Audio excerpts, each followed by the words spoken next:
ሚስት ባሏ እንዲያቀላት የምትፈልገው ሴክሹዋል ኔቸር ነው ባል ማወቅ ያለበት የሚስቱን ሴክሹዋል ኔቸር ነው ግን እሱን ርዕስ ከመጀመሪያ በፊት አንድ በጣም አንገብጋቢ የሆኑ ሁለት ነጥቦችን መናገር ፈልጋለሁ አንደኛው ባል ማወቅ ያለበት ሁሉ ጊዜ ባል የሆነ ሰው በሙሉ ይሄንን ባይብሎ ጀርባ ማስቀመጥ አለበት ይሄ very important ምንድነው ሁሉ ጊዜ know that you are the sole initiator of sex and love ይሄ ምን ማለት ነው ሴክስን አነሳሽ አንተ እንደሆንክ ፍቅር አነሳሽ አንተ እንደሆንክ እኔ ብቻ ነኝ ብሎ ማወቅ ጥሩ ነው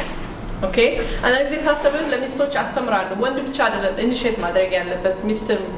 ግን ለባል ግን እንደ ባል እንደ ሊደርሺፕ እንደ ሄድ ኢኒሺየት አድራጊ እኔ ብቻ ነኝ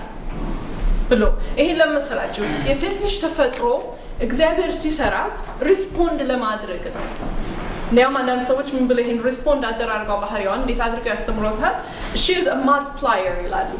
multiply ታደርጋለች seed ስትሰጧት ምን ታደርጋለች ልጅ አይደል እንትን ደግሞ ለምሳሌ አንዳንድ ነገሮች ሽንኩርት ቲማቲም ምናምን ስትሰጧት ምግብ ትሰራለች ይላሉ አይደል የቤት ውስጥ ደግሞ ወንበር ምናምን ስትሰጧት ዴኮሬት አድርጋ ቤት ቆንጆ ታደርጋለች ይባላል